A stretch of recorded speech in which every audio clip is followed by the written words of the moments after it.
The woman showed up at Josiah Tanner's gate on a Thursday morning with a black eye, a shotgun, and 4 children lined up behind her like soldiers waiting for orders. Josiah was on the porch replacing a hinge when the dust cloud appeared on the road, and by the time the wagon rolled close enough to make out details, he'd already formed 3 opinions. Whoever had hit that woman was going to regret it. Whoever had sent her in his direction had questionable judgment, and the mule pulling her wagon had about 2 miles left in it before it dropped dead.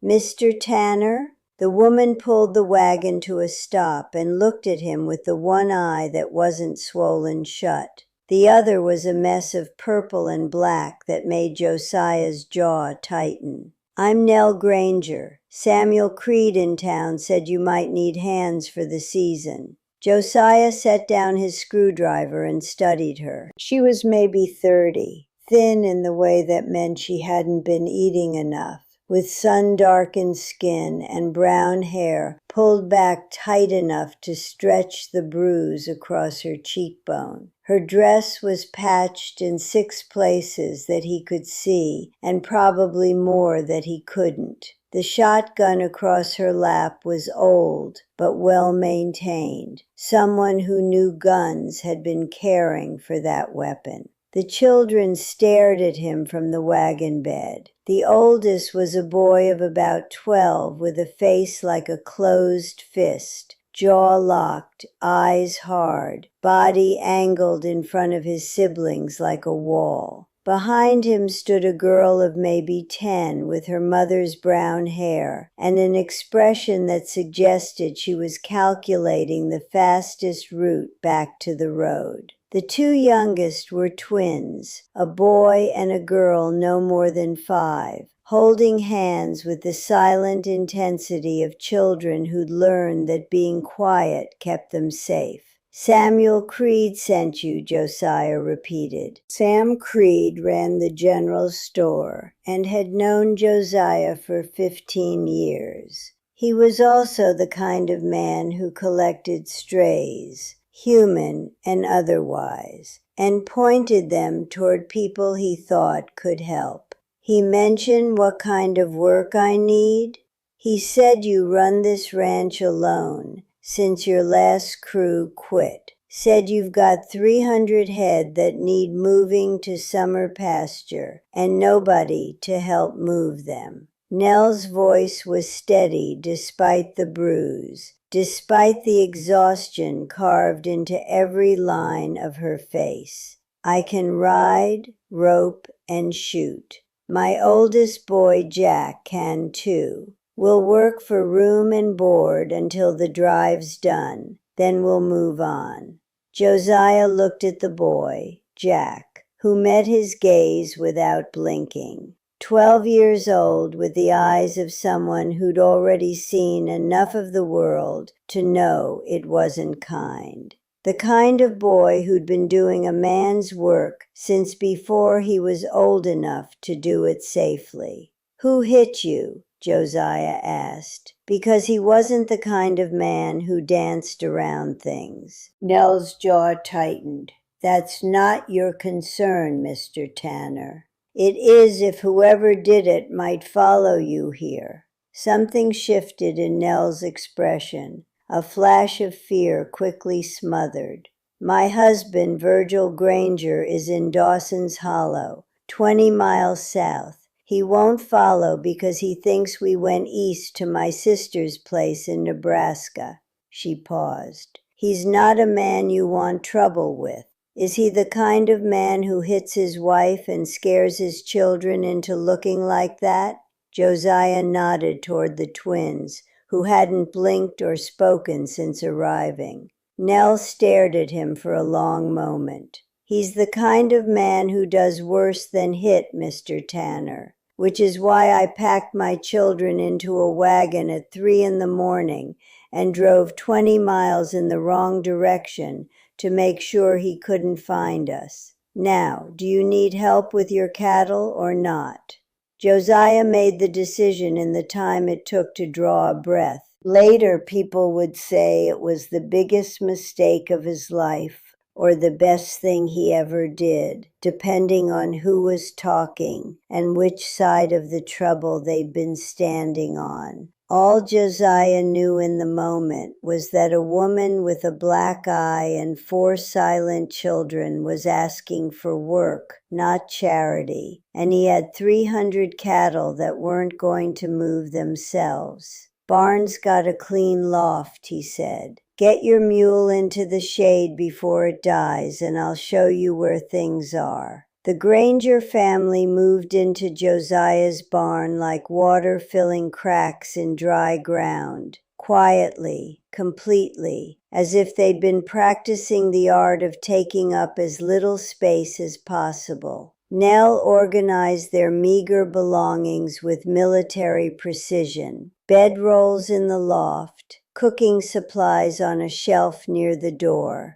The shotgun hung on 2 nails within easy reach. The children followed her instructions without being told twice, each one moving with the practiced efficiency of a family that had learned to set up and break down camp quickly, because quickly was sometimes the difference between getting away and getting caught. Jack was the first to earn Josiah's respect. The boy appeared at the corral fence at dawn the next morning, already dressed for work, and watched Josiah saddle his horse with the critical eye of someone who knew what he was looking at. "Your cinch is loose on the left side," Jack said. No preamble, no apology, just the observation, delivered with the flat confidence of a boy who'd been working horses since he could walk.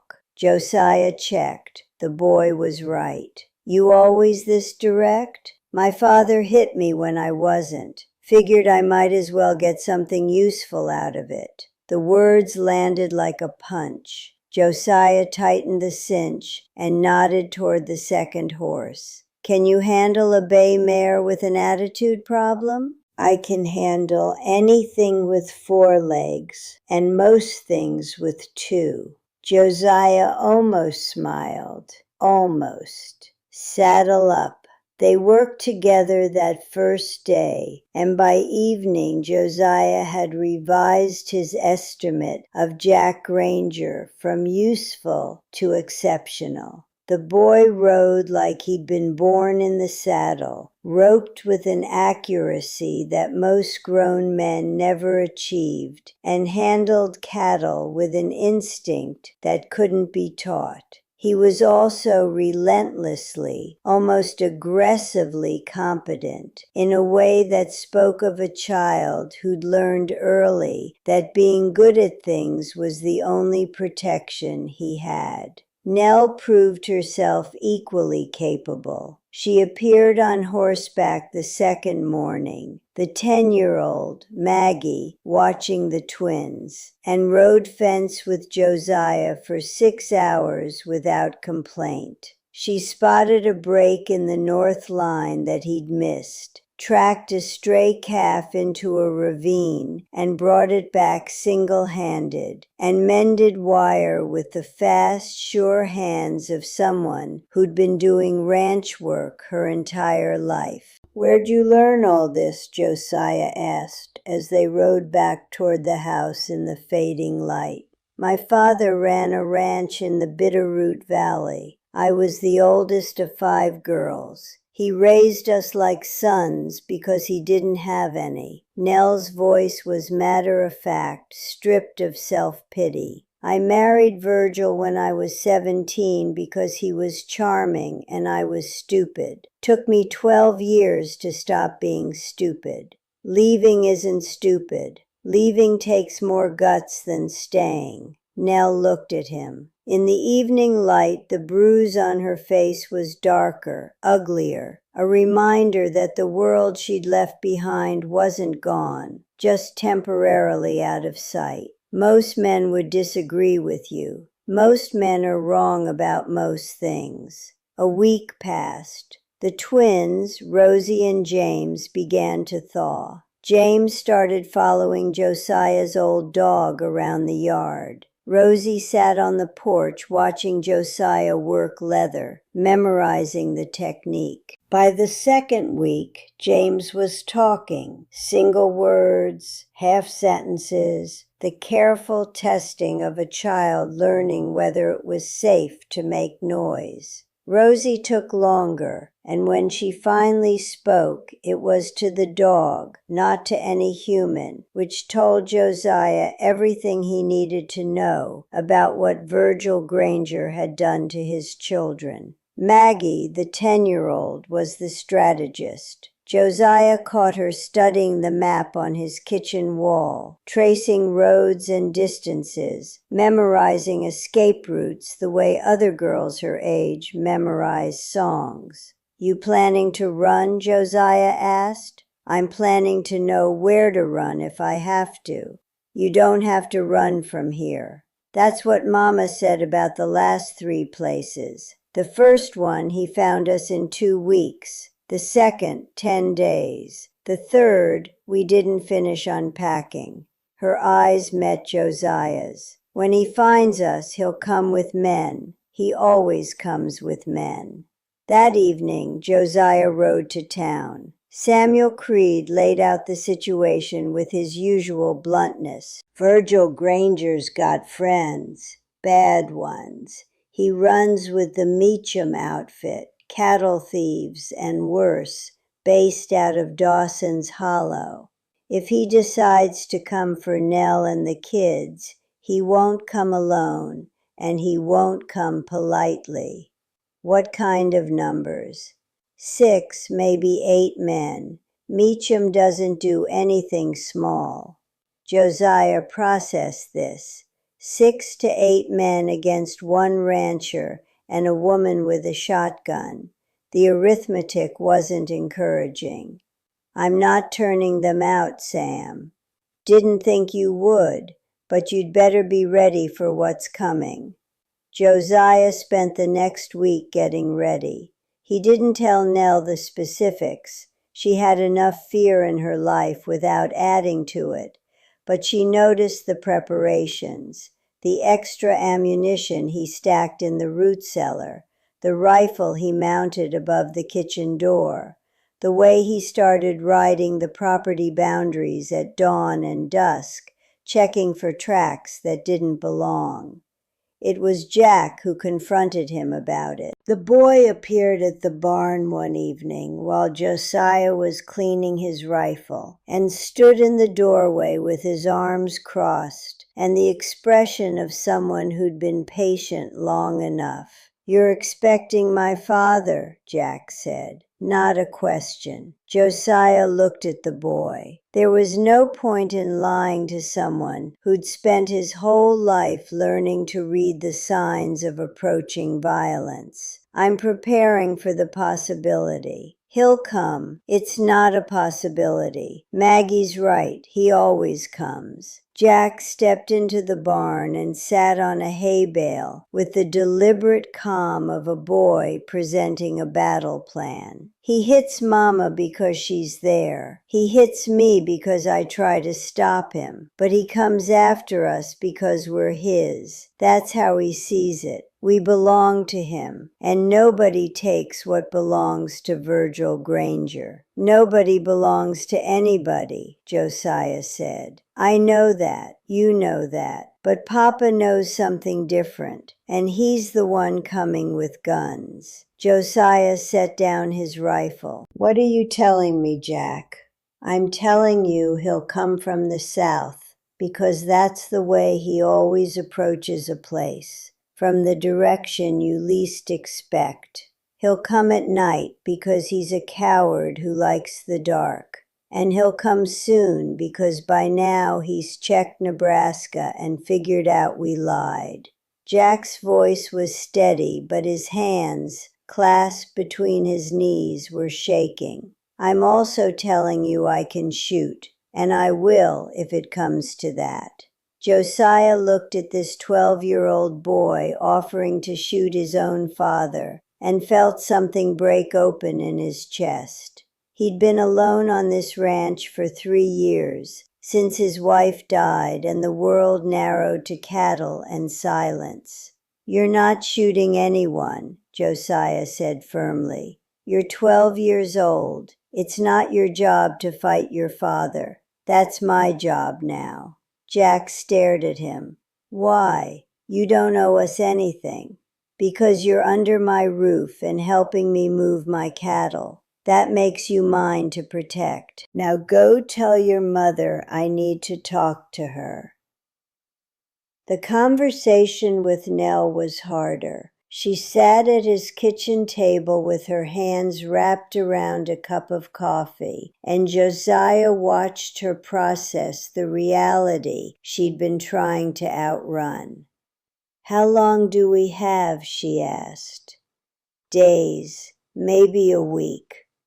"Then we should leave, tonight. If we head north—" "You've been running for 12 years, Nell. Every time you run, he finds you. Every time he finds you, it's worse than before."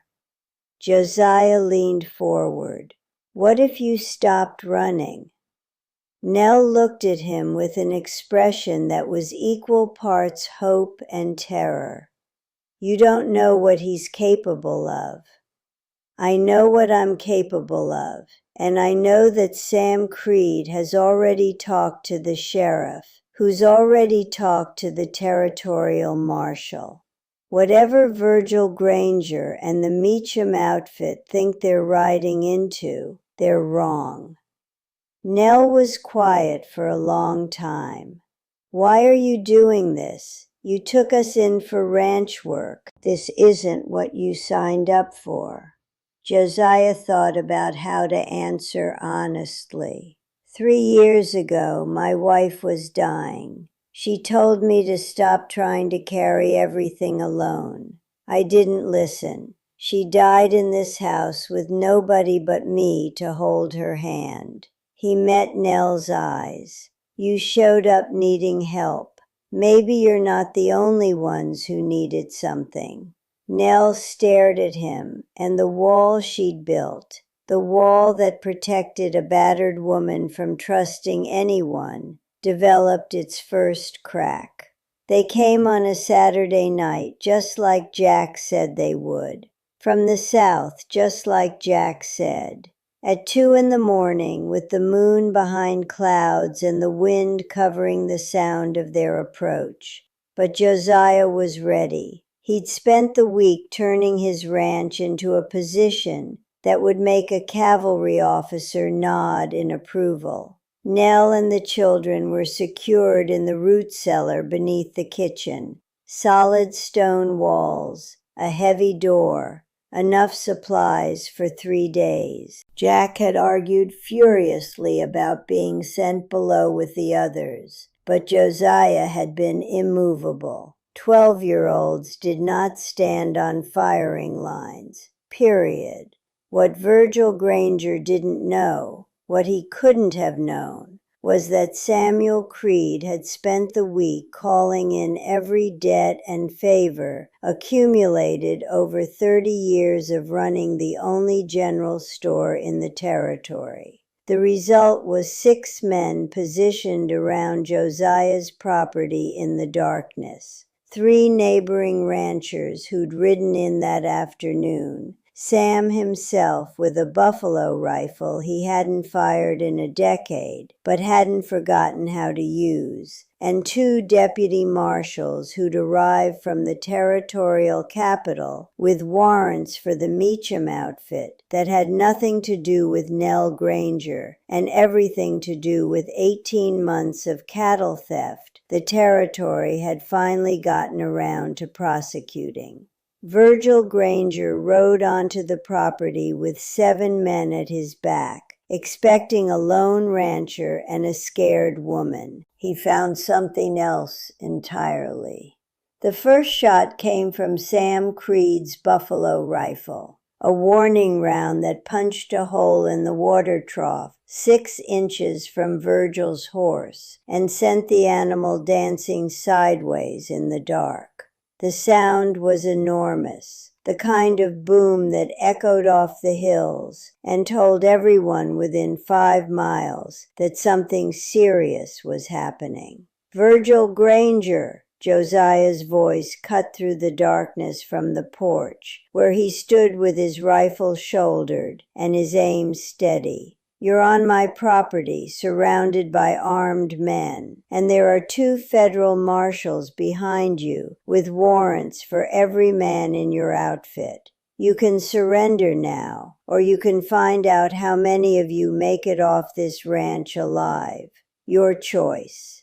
The silence that followed lasted about 10 seconds. It was the longest 10 seconds of Josiah's life. Virgil Granger was a big man. Josiah could see that even in the dark. Broad and heavy, the kind of man who used his size to intimidate and his fists to control. He sat his horse in the middle of the yard and looked around at the darkness where armed men waited, and Josiah watched him do the calculation. 7 men against an unknown number of defenders, with federal marshals in the mix. The arithmetic had changed, and Virgil Granger, whatever else he was, could count. But it wasn't the guns that decided it. It was the door of the root cellar opening, and Nell stepping out into the yard with her shotgun leveled at the man who'd beaten her for 12 years. "Nell." Virgil's voice carried the particular combination of threat and false warmth that abusive men used when they wanted to seem reasonable. "Put the gun down. We're going home."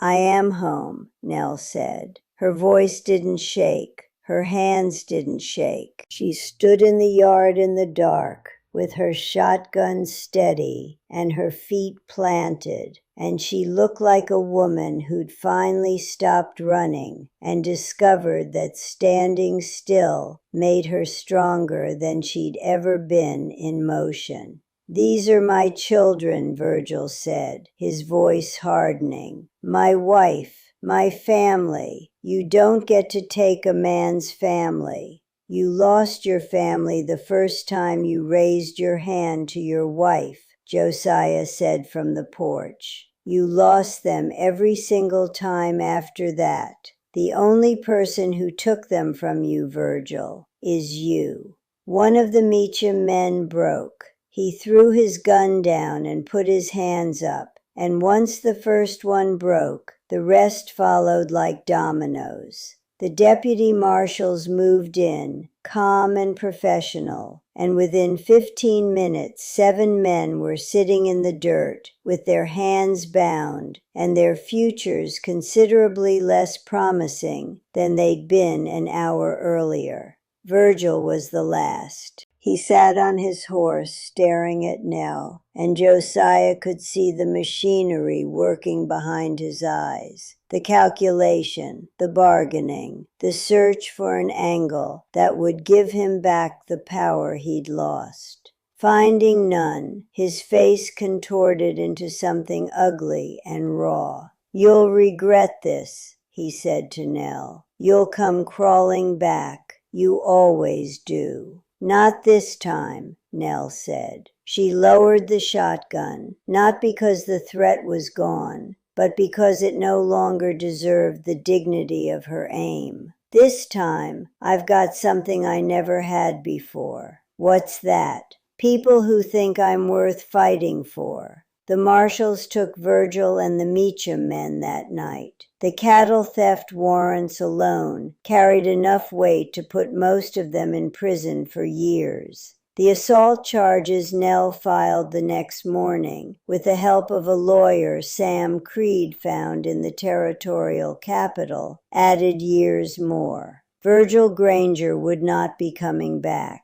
Not in time for it to matter. The weeks after were quiet in the way that recovery is always quiet. Not the silence of fear, but the silence of people learning to breathe, whether it was safe. The twins started laughing, not the careful, muffled sounds they'd been making since arriving, but real laughter, loud, reckless, the kind of laughter that came from children who'd finally figured out that the world contained joy as well as danger. Maggie stopped memorizing escape routes and started reading books Josiah lent her from the shelf his wife had built. Jack still worked like a man twice his age, but he also started doing things that 12-year-olds were supposed to do. Fishing in the creek, throwing sticks for the dog, falling asleep on the porch in the afternoon sun with his hat over his face and his boots still on. And Nell bloomed. The gaunt, battered woman who'd driven into Josiah's yard with one good eye and a dying mule became someone else, someone she might have been all along if life hadn't spent 12 years beating her down. She was funny, Josiah discovered, sharp-witted and dry, with a laugh that made his old dog wag its tail from across the yard, and fierce in her love for her children, not the desperate fierceness of the early days, but something warmer, the love of a mother who finally had room to be tender because she no longer had to spend all her energy being strong. They moved the cattle together in late June, all 6 of them, even the twins on a gentle old mare that Josiah led by the halter. It was the smallest cattle drive in the history of the territory, and probably the loudest, with Rosie singing at the top of her lungs, and James narrating every observation to the dog trotting alongside. Nell rode point,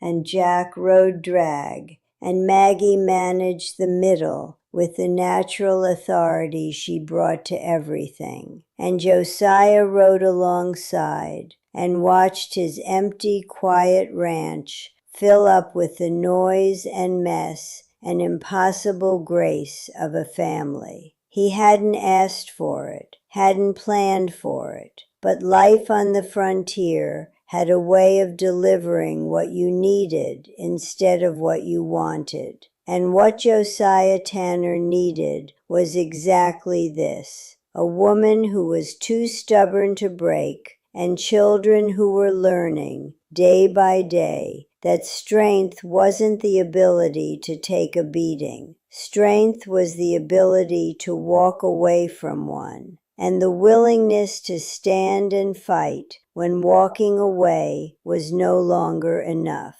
The rancher who'd taken in a burdened widow discovered that her burdens were the very things that made her extraordinary. And the enemies who'd underestimated a woman with a black eye and 4 silent children learned something that bullies throughout history have always been slow to understand. The people you break don't stay broken. They get back up. They find their people, and they become the thing you should have been afraid of all along.